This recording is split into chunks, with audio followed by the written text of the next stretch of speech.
प्यार bullet proof नहीं है। हम हर सुबह अपने चेहरे पर मुस्कान और दिन भर के सपनों के साथ उठते हैं। तब जीवन होता है, बारिश होने लगती है, सूरज कठोर हो जाता है, कोई हम पर गर्म कॉफी डाल देता है, वगैरह वगैरह। कभी कभी दिन इतना खराब हो जाता है कि ऐसा लगता है मानो सारी मुसीबत हम पर ही छोड़ दी गई हो। लेकिन क्या आप जानते हैं कि रिश्तों सहित हमारे जीवन के हर पहलू पर भी कुछ ऐसा ही लागू होता है। हमारे रिश्ते सुंदर और आशाजनक, चमकदार और दिव्य दृष्टि से शुरू होते हैं। पहले कुछ हफ्तों में हम चांद पर हैं। हम स्वयं को सदैव सुखी परिदृश्य में चित्रित करते हैं। अधिकांश लोगों के लिए इसका मतलब प्यार, हंसी, धन और खुशी से भरा एक खुशहाल घर है। लेकिन यह हमेशा ऐसे खत्म नहीं होता। जैसे हमारे सुनियोजित दिन बर्बाद हो रहे हैं, रिश्तों में असफलता का खतरा है, भावनाएं फीकी पड़ जाती हैं और शुरुआत में यौन इच्छा अंततः खत्म हो जाती है। खूबसूरत रिश्ते अक्सर तब टूट जाते हैं जब सेक्स अपने सबसे निचले स्तर पर पहुंच जाता है। हर रिश्ते में वह बिंदु होता है जहां पार्टनर खुद को सौंदर्य की दृष्टि से सुखदायक या यहाँ तक कि यौन रूप से उत्तेजित करने के लिए संघर्ष करते हैं। जैसे जैसे चीजें खराब होती जाती हैं और साझेदारों को अपनी ही संगति का आनंद मिलने लगता है, यौन असहमति विवाद की जड़ बन जाती है। कुछ जोड़े इससे मजबूत हो जाते हैं, लेकिन दुर्भाग्य से अन्य ऐसा नहीं कर पाते। कई रिश्ते यौन मुद्दों के कारण खत्म हो गए हैं, लेकिन ऐसा नहीं होना चाहिए। जबकि हजारों चीजें हमारे यौन जीवन को प्रभावित कर सकती हैं, गायब घटक अक्सर संचार होता है और यही इस सारांश का फोकस है। निम्नलिखित अध्यायों में आप सीखेंगे कि अपनी यौन आवश्यकताओं और असंतोषों को अपने साथी के साथ कैसे संप्रेषित करें और स्थायी समाधान खोजें। आप यौन इच्छा में गिरावट के सामान्य कारणों को भी देखेंगे ताकि आप उन पर काबू पाने के लिए खुद को तैयार कर सकें। चिंगारी वास्तव में सिर्फ एक चिंगारी नहीं है, ये जुड़वां लपटें हैं, भावनात्मक अंतरंगता और शारीरिक अंतरंगता। खुशहाल शुरुआत हमारे लिए सबसे अच्छी यादें लेकर आती है जिन्हें हम बरकरार रखना चाहते हैं। जैसा कि पहले उल्लेख किया गया है, हर रिश्ते की शुरुआत अपने सबसे शानदार समय का अनुभव करती है। जोड़े चुंबकीय रूप से एक दूसरे की ओर आकर्षित होते हैं। उनकी सेक्स ड्राइव में आग लगी हुई है और छोटी छोटी चीजें चिंगारी पैदा करती हैं। एक दूसरे के शरीर की खुशबू कपल्स को अपनी ओर खींचती है। केवल अपने साथी के पास बैठने या उस पर झुकने से ही सेक्स हो सकता है। अपने साथी को उत्तेजित करने के लिए लगभग शून्य प्रयास की आवश्यकता होती है। कभी कभी किसी फिल्म का कोई सेक्स सीन देखने से, उनकी नंगी त्वचा को देखने से या उन्हें शॉवर से बाहर आते हुए देखने से आपके दिमाग में उनकी एक नग्न तस्वीर बन जाती है और ऐसा लगता है कि आपको उन्हें कच्चा ही खा लेना चाहिए। ऐसा प्रतीत होता है कि ये महज सुखद शुरुआतें हैं। जैसे जैसे कहानी शुरुआती महीनों या वर्षों में सामने आती है, आप या आपके साथी की रुचि बहुत कम होने लगती है, जिससे कि उनकी उपस्थिति आपको 1 इंच भी आगे नहीं ले जाती है और वापस लौटने के लिए गैर संपर्क मोहक इशारों से कहीं अधिक की आवश्यकता होगी। इस बिंदु पर उन्होंने स्पष्ट रूप से देखा होगा, फिर भी वे इसे स्पष्ट नहीं कर सकते। वे खुशनुमा बहानों में जीना जारी रखेंगे। लेकिन इस पर विचार विमर्श क्यों नहीं किया जा सकता? इस पर चर्चा क्यों नहीं हो सकती? इसका उत्तर यह है कि लोगों को सेक्स के बारे में बात करना कभी भी सहज नहीं लगा। सेक्स के बारे में इतने आराम से और खुलकर बात करना, जैसे कार्दाशियन या अपनी पसंदीदा खेल टीम के बारे में चर्चा करना, नैतिक रूप से अपमानजनक और एक सभ्य व्यक्ति के लिए अशोभनीय माना जाता है। कई लोग किसी थेरेपिस्ट के साथ अकेले में सेक्स के बारे में चर्चा करने से भी कतराते हैं, लेकिन यह खतरनाक है। असंतुष्ट होने पर लगातार यौन संचार से दूर रहने से केवल और अधिक निराशा होगी। सेक्स पर चर्चा से बचने का सबसे आम तरीका संभोग सुख का दिखावा करना है। वे मानते हैं कि संतुष्ट होने का दिखावा करने से उनका पार्टनर खुश हो जाएगा और सब ठीक हो जाएगा। लेकिन इसे देखने का यह गलत तरीका है। आप केवल स्वयं को ही नुकसान पहुंचाते हैं और यह आखिरी चीज है जो आपका प्यारा साथी चाहता है। ऐसी यौन कल्पनाएं करना बंद करें जो वास्तविक जीवन की मांगों के विपरीत हों। अक्सर लोग सेक्स की कल्पना उस चीज के रूप में करते हैं जिस पर आपका दिमाग हमेशा चंद सेकंडों में घूमता रहता है। हम फिल्म के सेक्स दृश्य देखते हैं जहां एक मुख्य भूमिका काम से घर आती है और उनका जीवन साथी उसकी ओर दौड़ता है, उसे अंतरंगता और जोश से चूमता है। फिर वह उसे शयन कक्ष में ले जाएगा जहां वे आनंद पूर्वक और संतोषजनक ढंग से संबंध बनाएंगे। अधिकांश मामलों में फिल्में वास्तविकता को प्रतिबिंबित नहीं करती, वे स्क्रिप्टेड कल्पनाओं पर कार्य करते हैं। लंबे दिन के बाद घर लौटने पर थकावट को देखते हुए ऐसा व्यक्ति संभवतः सेक्स के मूड में नहीं होगा। उन्हें स्वस्थ होने के लिए गर्म स्नान, अच्छा भोजन और शांतिपूर्ण नींद की आवश्यकता होगी। आप जो शुरू कर रहे हैं उसमें संभवतः वे आपको शामिल करने के मूड में नहीं है। एक और कल्पना जो हमारे निर्णयों को धूमिल कर देती है वह यह मान लेना है कि पड़ोसी या अच्छी प्रतिष्ठा वाले किसी दूर के जोड़े के बीच एक आदर्श रिश्ता है। हम उनके जैसा बनने की कोशिश करते हैं, परामर्श लेते हैं और अपने घरों में उनके लिए जो काम करता है उसे लागू करते हैं। लेकिन यह हमेशा बुरा साबित होता है क्योंकि यह निश्चित रूप से कभी काम नहीं करता है। हर जोड़ा अनोखा है। जिन लोगों की आप प्रशंसा करते हैं उनमें भी कुछ खामियां होती हैं। हो सकता है कि उन्होंने उनसे निपटने का कोई रास्ता खोज लिया हो या ऐसे तरीके से जी लिया हो जिससे वे दुनिया के सामने कम दिखाई दें। रिश्तों से गुलाबों का बिस्तर होने की उम्मीद करना विडंबना है। परिस्थितियां बदलती हैं और शारीरिक और मनोवैज्ञानिक रूप से चीजें घटित होती हैं, जिसके कारण आपका साथी आपके प्रति बदल सकता है या पहले की तरह प्रतिक्रियाशील और सक्रिय नहीं रह सकता है। करियर की समस्याएं, वित्तीय चुनौतियां, अचानक मृत्यु और इसी तरह की रोजमर्रा की परिस्थितियां हैं जो किसी भी साथी के मानसिक स्वास्थ्य को खतरे में डालती हैं और उन्हें सेक्स के लिए अनुपलब्ध बना सकती हैं। बच्चों और किशोरों की मौजूदगी भी जोड़ों को पहले की तरह स्वतंत्र रूप से सेक्स करने से रोकती है। उनकी देखभाल की जिम्मेदारियां एक तरफ रख दें। लोग नहीं चाहते कि बच्चे उनके कार्य में बाधा डालें। क्या आप जानते हैं, सेक्स सिरदर्द से राहत दिला सकता है, यह तनाव दूर करता है जो मस्तिष्क में रक्त वाहिकाओं को आराम देता है। सेक्स पर बातचीत एक थेरेपी सत्र में जाने जैसा है। इस बात पर चर्चा करने के बाद कि जोड़े शर्मीले क्यों महसूस करते हैं या जानबूझकर सेक्स के बारे में बात करने से पीछे हट जाते हैं, यहाँ प्रभावी और उपयोगी संचार को सुविधाजनक बनाने के कुछ तरीके दिए गए हैं। चरण 1, समझें कि आप इस पर चर्चा क्यों कर रहे हैं। लोग बोलने से घबराते हैं क्योंकि उन्हें लगता है कि उनका साथी गलत समझेगा या उनके विचारों की गलत व्याख्या करें। उन्हें डर है कि बातचीत शुरू करने का उद्देश्य विफल हो जाएगा और इसके परिणाम स्वरूप पूरी तरह से नाराजगी हो सकती है। अपनी स्थिति बनाए रखें कि आप वह बातचीत स्थिति को खराब करने के लिए नहीं, बल्कि आप दोनों को आपसी समझ में लाने के लिए शुरू कर रहे हैं। कभी कभी डर केवल आपके दिमाग में होता है, इसलिए केवल यह कहकर कि आप बात करना चाहते हैं चर्चा शुरू करने से मदद मिल सकती है। और यदि आप बातचीत के दूसरे छोर पर हैं तो रक्षात्मक होने के बजाय अपने साथी को समझने का प्रयास करें। शुरुआत करने का एक अच्छा तरीका सिर्फ बैठना और सुनना है। चरण 2, एक टीम के रूप में सामूहिक रूप से इस पर चर्चा करें। समझें कि आप अपने रिश्ते में इस चुनौती का सामना करने वाले अकेले नहीं हैं। आपके लिए समाधान आपके साथी के लिए समाधान है। अपने पार्टनर को दोष न दें। अपनी यौन चुनौती को हल करने के तरीके खोजें और मजबूत होकर वापस आएं। चरण 3, अपने संबोधन में विनम्र और नरम रहें।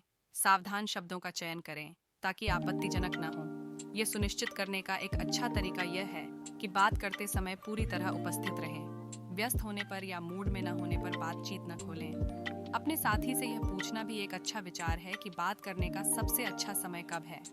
चरण 4, व्यापारिक दोषों से बचने के लिए मैं सर्वनाम का प्रयोग करें।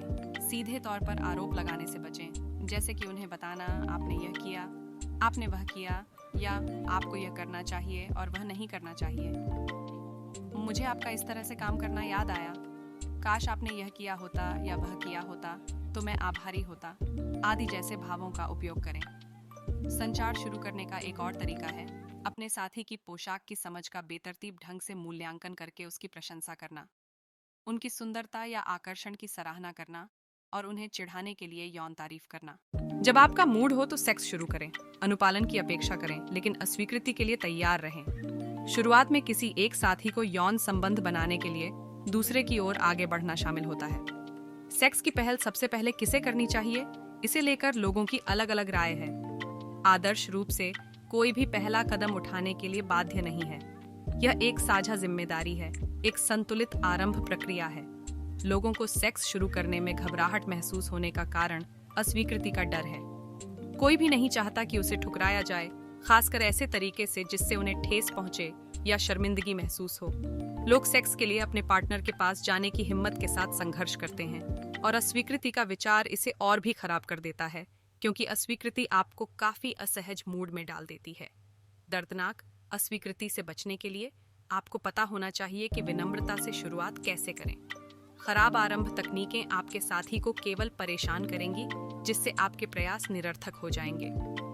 यहाँ उन चीजों की एक सूची दी गई है जो आप सही माहौल बनाने के लिए कर सकते हैं। उनका ख्याल रखें, हर कोई अपना ख्याल रखना पसंद करता है। अपने साथी को यह महसूस कराना कि वे दुनिया के सबसे महत्वपूर्ण व्यक्ति हैं, उनके दिलों को गर्म कर सकते हैं और आपके प्रति उनका यौन आकर्षण बढ़ा सकते हैं। उनके साथ खेलें। आप किसी व्यक्ति को लगातार मुस्कुराकर और हंसाकर उसका दिल जीत सकते हैं। आपसे उन्हें जो मनोरंजन मिलता है वह उन्हें आपसे चिपकने और आपको यौन रूप से आकर्षक लगने के लिए पर्याप्त है। आप हंसी मजाक और चंचल व्यवहार से सेक्स की शुरुआत कर सकते हैं। एक भावनात्मक बंधन कनेक्शन बनाएं। सेक्स जितना शारीरिक है उतना ही भावनात्मक भी है। सच तो यह है कि अगर कुछ लोग भावनात्मक रूप से प्रतिबद्ध नहीं हैं, तो वे आपके प्रति यौन रूप से आकर्षित महसूस नहीं करेंगे। इसलिए अपने साथी की तारीफ करके, उनकी मदद करके, चिंता दिखाकर आदि करके एक अनुकूल भावनात्मक माहौल बनाएं। नियमित तारीखें और आश्चर्य भी उनके भावनात्मक टैंक को भरने में योगदान करते हैं। शारीरिक अंतरंगता। हम सभी अपने शरीर के संवेदनशील क्षेत्रों पर शारीरिक स्पर्श से उत्तेजित हो जाते हैं। आप अपने साथी को उन क्षेत्रों के बारे में बताकर उनके लिए इसे आसान बना सकते हैं जिन्हें आप छूना पसंद करते हैं, जैसे कि आपकी गर्दन, गाल, आपके घुटनों के पीछे, आपके स्तन या आपके कान। और आप किस तरह छुआ जाना पसंद करते हैं? निचोड़ना, रगड़ना, पीटना, मालिश करना, सहलाना या गुदगुदी करना। आपको इन सभी इच्छाओं को संप्रेषित करने में सक्षम होना चाहिए। जब आपने सेक्स शुरू किया हो या उसमें शामिल हो तो प्रतिक्रिया दें। याद रखें, फीडबैक रचनात्मक आलोचना के बराबर नहीं है, न ही यह केवल किसी प्रश्न या कथन का मौखिक रूप से जवाब देने के लिए है। अंतरंगता में प्रतिक्रिया आपकी शारीरिक भाषा और सेक्स की प्रगति, चाल और यहाँ तक कि सेक्स के प्रति आपकी प्रतिक्रिया है। इसमें आपके शरीर के हिस्सों पर संवेदनशील स्पर्शों के प्रति आपकी प्रतिक्रिया, क्या हो रहा है, आप इसे कैसे पसंद करते हैं, सेक्स में क्या करें और क्या न करें आदि के बारे में बात करना शामिल है। यह न माने कि आपका साथी आपकी भावनाओं, पसंद और नापसंद को जानता है। आप स्वयं को बेहतर जानते हैं, इसलिए संवाद करना सुनिश्चित करें। आपका साथी सेक्स और फोरप्ले के दौरान आपकी शारीरिक भाषा के अलग अलग अर्थ पढ़ सकता है।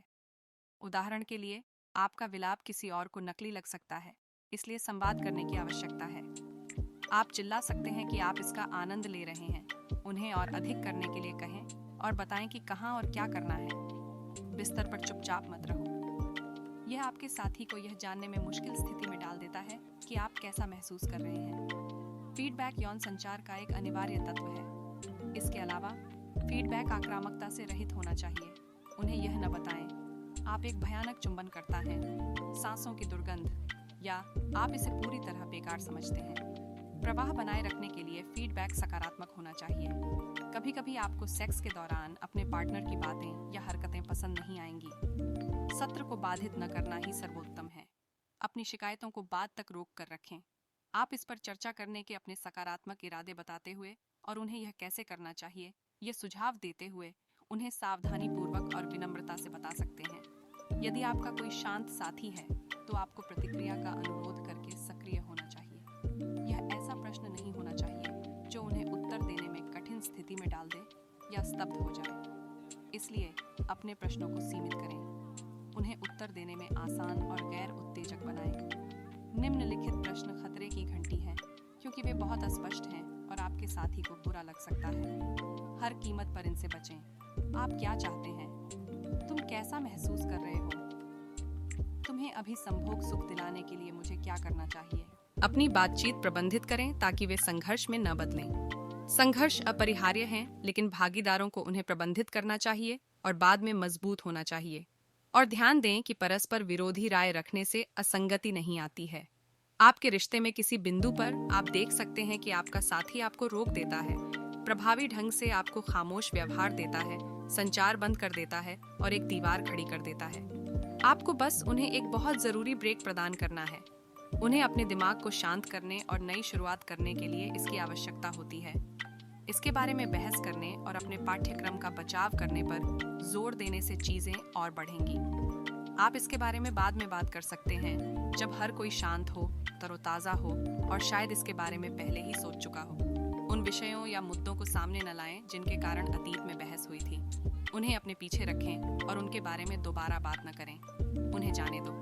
यदि भविष्य में कोई स्थिति उत्पन्न होती है तो आपको अपने साथी का मूल्यांकन करने के लिए अतीत की संचित शिकायतें सामने नहीं लानी चाहिए। उन्हें यह याद न दिलाएं कि जब से आप साथ हैं तब से वे कितने भयानक हो गए हैं। सुलह की दिशा में एक और तरीका है आवश्यकता पड़ने पर माफी मांगना। गलती की परवाह किए बिना आप दिखा सकते हैं कि आप आगे बढ़ चुके हैं और इसे अपने पीछे चाहते हैं। वे प्यार महसूस करेंगे और आपको लगभग तुरंत माफ करने की आवश्यकता महसूस करेंगे। भविष्य में इसी तरह के परिदृश्यों की पुनरावृत्ति से बचने की योजना बनाएं। आप अपने उद्देश्य को परिभाषित करके और आप दोनों के लिए स्वीकार्य स्थिति को जानकर एक दीर्घकालिक समाधान पर चर्चा कर सकते हैं। आप अपने आप से इस तरह के आत्म मूल्यांकन प्रश्न पूछ सकते हैं। इससे सीखने के लिए क्या है? अब मैं आपके बारे में क्या बेहतर समझता हूँ? मैंने अपने बारे में क्या खोजा है? हम यहाँ से कैसे सुधार कर सकते हैं? इन्हें अभ्यास में लाने के बाद आप फिर से जुड़ना शुरू कर सकते हैं और पहले से कहीं अधिक मजबूत बंधन स्थापित कर सकते हैं। इस वीडियो को देखने के लिए धन्यवाद।